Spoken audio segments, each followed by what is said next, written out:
Bonjour à tous et bienvenue pour cette nouvelle vidéo du C'est un livre que lisez-vous, donc le petit rendez-vous hebdomadaire où je vous présente mes lectures de la semaine passée, ce que je lis actuellement et ce que je vais lire ensuite. Alors on va commencer tout de suite parce que ça va être un C'est lundi qui s'étale sur 2 semaines et j'ai pas mal de livres à vous présenter. Du coup, eh bien, on va essayer d'être assez rapide. Le premier livre que je n'ai plus sous la main, il s'agit de La peau des rêves, donc le tome 1, Nuit tatouée de Charlotte Bousquet, publié aux éditions L'Archipel, dans la collection Galapagos, que voici.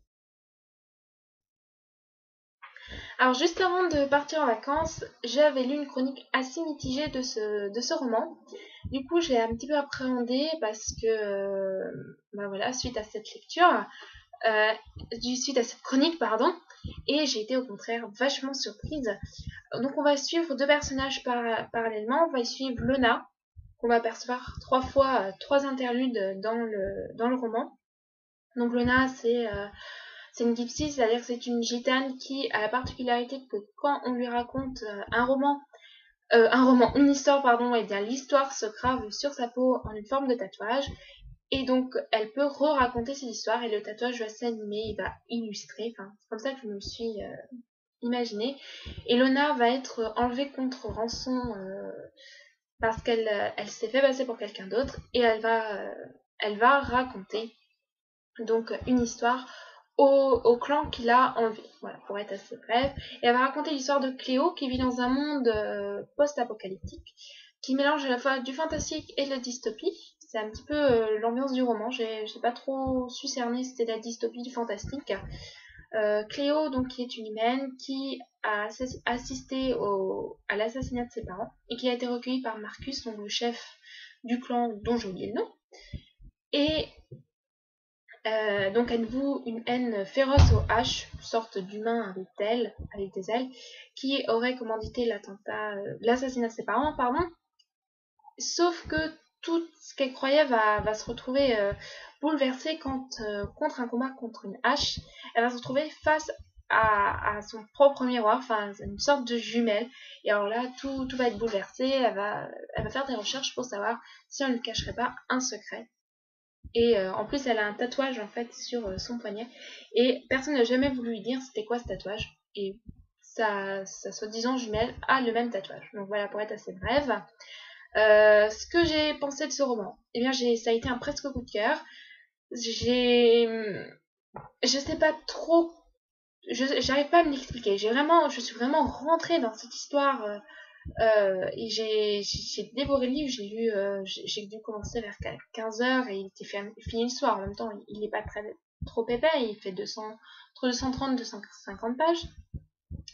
Mais malgré un début un petit peu difficile, puisqu'on nous balance des mots comme ça, alors pour vous donner une idée un petit peu compliquée, c'est que vous avez les humains qui appellent les haches les emplumés, et les emplumés qui appellent les haches qui appellent les humains les normes. Donc forcément, au moment où vous dites, mais quoi et quoi, c'est un peu le bazar. L'auteur a mis un lexique tout au début du livre, et elle compte bien que le lecteur le lise, parce on s'habitue à force, mais il n'y a pas vraiment d'explication. Donc je vous recommande vraiment de lire ce lexique, mais ça a été une très très très très bonne découverte. J'ai beaucoup aimé tout ce qui est personnages, l'histoire. Alors après l'histoire, on n'a aucune révélation, on n'a aucune explication. Et ça s'arrête juste au moment où ça y est, on allait peut-être enfin avoir quelque chose. Donc c'est vraiment rageant, surtout qu'on n'a pas le tome 2 sous la main. Dernier petit truc avant de changer de livre.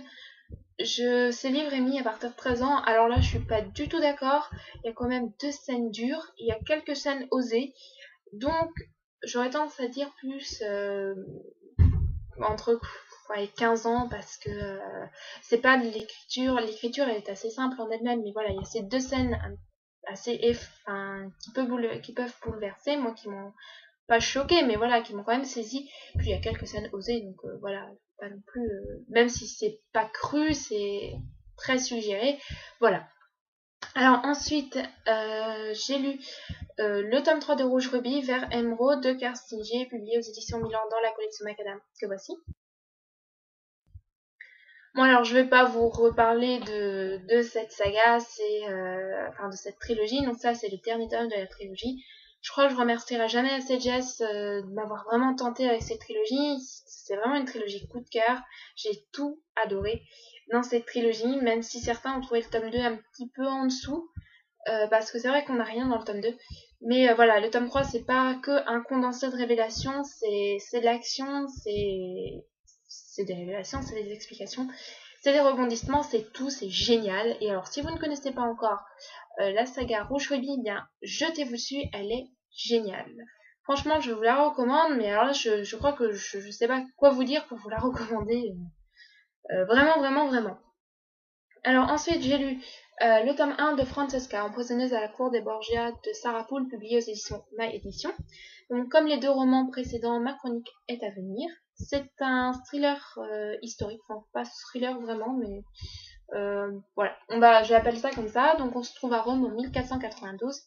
Francesca est la fille de l'empoisonneur officiel de Rodrigo Borgia, qui a été empoisonné, le père, hein, pas Rodrigo. Le père a été assassiné, pas empoisonné, pardon, assassiné. Et donc Francesca va se mettre en tête de reprendre le flambeau de son père et surtout de trouver qui l'a tué et pourquoi. Et elle va donc tenter de s'engager auprès de Rodrigo Borgia qui lui a quelques idées en tête concernant pourquoi pas devenir pape. Voilà, pourquoi pas, ça c'est un de ses projets. Donc voilà, alors ce roman j'en ressors vraiment sceptique. En lisant presque 4 heures, 4 à 5 heures par jour, j'ai mis 4 jours à le lire. Ça a été une très longue lecture, il y a énormément d'écriture, il y a beaucoup de longueur. Ces longueurs coupent l'action et du coup ça m'a beaucoup gênée personnellement. J'aurais préféré que l'auteur enchaîne les actions et qu'elle nous donne l'explication du vrai et du faux. Pourquoi pas à la fin, parce que là ça vous fait un condensé d'explications et ça coupe l'action et moi ça m'a vraiment gênée. Après au niveau de l'histoire, elle est intéressante.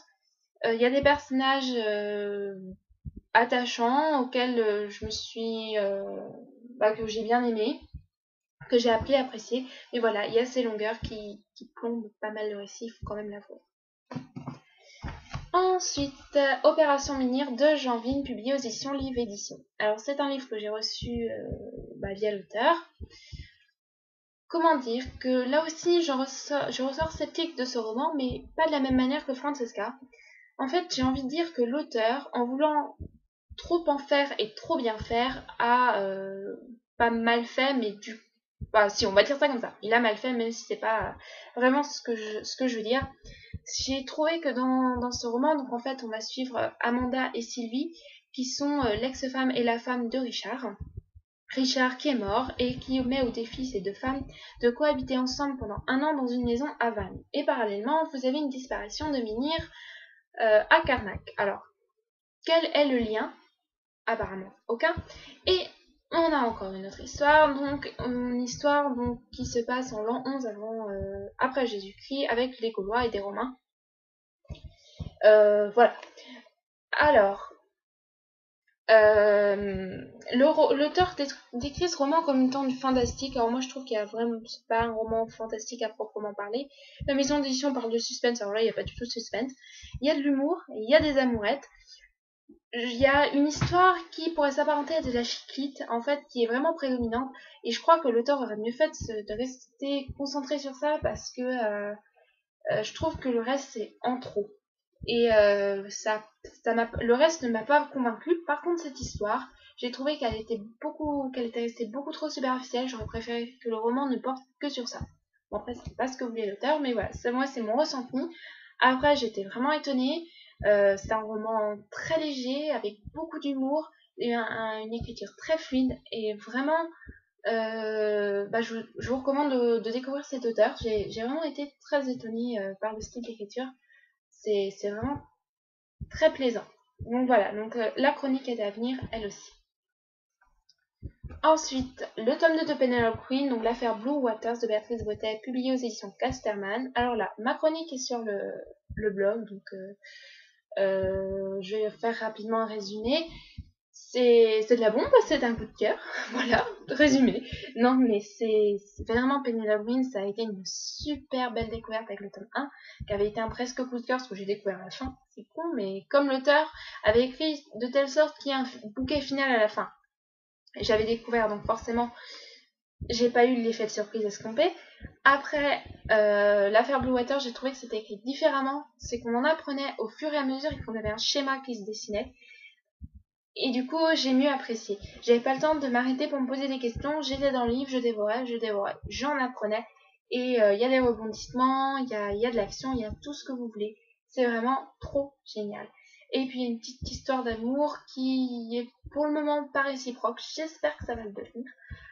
Mais voilà, c'est vraiment c'est de la young adulte et ça coûte le livre coûte 15 € en commerce et vraiment c'est de la bombe et je vous remercie énormément le forum Club Lecture pour m'avoir offert ce partenariat, m'avoir attribué ce partenariat parce que j'ai adoré le livre. Et je vous le recommande plus. Alors, ensuite, vous voyez, j'ai lu pas mal de livres. Fièvre Noire, le tome 1 des chroniques de Mac Lane de Karen Marie Moning, publié aux éditions J'ai lu. Donc ma chronique est parue ce matin à minuit et demi, quelque chose comme ça. C'était la première lecture commune que j'organisais. Évidemment, j'étais en retard, ça me fout la honte là. Alors, pour l'histoire, Makela, donc c'est une américaine de la région de Georgie, je crois. Et donc, elle, le seul problème qu'elle avait dans sa vie, c'était d'assortir son vernis à ongles, avec sa tenue. Jusqu'au jour où sa sœur, qui est partie faire ses études à Dublin, donc en Irlande, est assassinée. Et l'enquête va être abandonnée par les policiers, et donc Mac a décidé d'aller sur place. Pourquoi pas botter le derrière des policiers pour qu'ils réouvrent l'enquête, et puis pourquoi pas pour faire sa propre enquête. Sauf que quand elle va débarquer là-bas, eh bien, elle va découvrir des choses horribles auxquelles elle ne s'y attendait pas. Et elle va tout simplement détruire son ancienne vie, en gros. Alors, c'est de la bitlit. Donc, c'est le deuxième roman que je lis de ce genre. J'ai pas été convaincue, je dois bien l'avouer. Il y a de bonnes choses, mais aussi des trucs qui m'ont un peu moins convaincue. Déjà, j'ai pas trop accroché au personnage. Bon, Mac, au départ, c'est la fille superficielle, naïve, qui au fil du roman devient un petit peu moins naïve. Elle a un caractère bien trempé. Mais voilà, je l'ai appréciée, mais je me suis pas attachée à elle. Et puis alors, il y a surtout Jericho Barnes.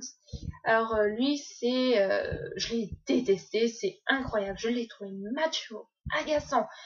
Lui, c'est tout, il nous dit rien, il m'énervait.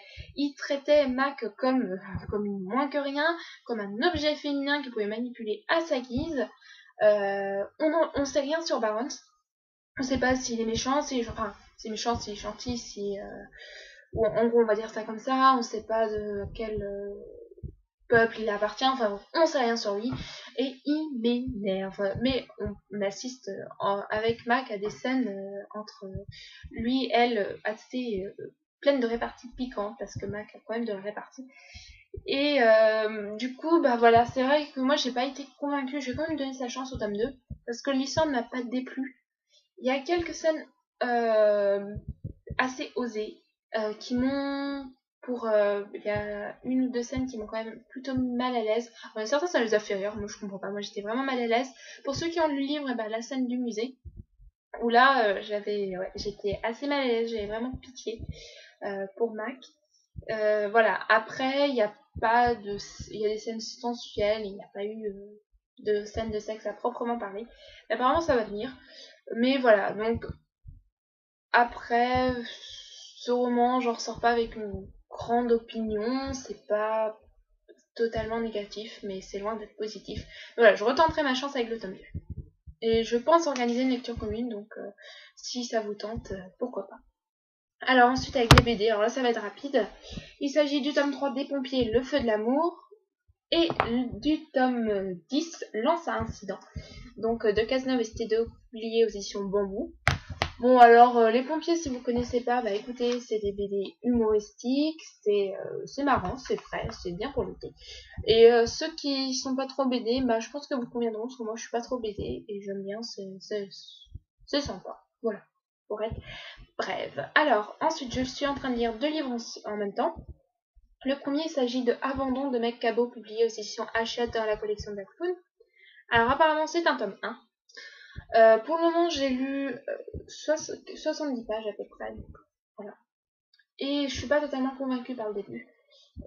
C'est pas que je comprends rien, mais un petit peu quand même. Et voilà, je suis pas totalement convaincue. À voir. Pour le moment, j'avoue que je suis pas loin de refermer le livre parce que je trouve pas mon intérêt, mais peut-être que je vais lui laisser quand même sa chance. Peut-être que ça va aller mieux après. Et je lis The Legend of Sleepy Hollow, donc de Washington Irving et illustré par James Camley. Donc c'est un conte qui date du XVIIIe siècle, qui est illustré avec des dessins juste super moches. Moi je trouve ça horrible. C'est écrit en anglais. Oui, c'est ça, il faut quand même le préciser. Pour l'instant, j'ai dû lire une dizaine de pages sur 45 à peu près, peut-être. J'aime bien, c'est sympathique, c'est vraiment abordable, hein, parce que, bon, je comprends pas tous les mots, mais il y a les dessins qui illustrent, qui permettent de mieux comprendre. Puis voilà, c'est pas un anglais très compliqué, donc c'est assez sympa. Bon, l'histoire en elle-même, pour le moment, elle a pas trop commencé. J'ai appris qu'il était le cavalier sans tête, et puis je fais la connaissance de j'ai un trou de mémoire, c'est alors attendez, je vais chercher son nom, voilà, Ichabod Crane, qui est horrible aussi. Voilà, donc bah écoutez, j'aurais fini pour la semaine prochaine, ça y a pas de souci, ça c'est vraiment très plaisant. Alors les romans que je compte lire cette semaine, donc déjà terminer Sleepy Hollow, terminer ou abandon, c'est le cas de le dire, à voir. Ensuite, alors je vais pas les lire dans l'ordre là, mais il y aura Les Liens du Sang, donc le tome 2 de Mercy Thompson de Patricia Bridge, publié aux éditions Milady, pour la lecture commune qu'organise Anne002. Il me semble que c'est elle, mais j'ai toujours pas vérifié en fait. J'ai prévu de lire le tome 2 de La peau des rêves, donc Nuit brûlée de Charlotte Bousquet, publié aux éditions L'Archipel dans la collection Galapagos. Alors je sais pas combien il y a de tomes à cette saga, cette série, pardon. Je sais pas s'il y en a 3 ou plus, donc voilà, je vais voir avec le tome 2, et puis après je me renseignerai. J'ai prévu de lire La fille aux licornes de Léna Major, donc le tome 1, La rencontre, publié aux éditions Talent Haut, donc un tout petit livre. Et pour terminer, j'ai prévu de lire 24 heures pour la fin d'un monde de Élodie Decamps, publié aux éditions Chloé Délice, donc que j'ai reçu grâce au forum Accro et Mordu. Donc là c'est un tout petit roman écrit assez gros, là, pour vous donner une petite idée. Donc voilà, ça devrait aussi se lire très rapidement. Donc voilà pour cette vidéo qui est un petit peu longue, ça va, j'ai tenu dans les 20 minutes. Bah voilà, écoutez-vous, qu'avez-vous lu? Avez-vous des choses à dire sur les livres que j'ai lus? Pourquoi pas? J'aime bien discuter des avis sur les livres quand on a lu les mêmes livres, et surtout quand les avis sont divergents. Voilà, donc je vous fais à tous de gros bisous, et puis bah voilà, passez une bonne semaine, bonnes vacances à ceux qui partent, et puis j'espère que vous avez du soleil, parce que le temps c'est pas tip top en ce moment, hein. Bisous bisous.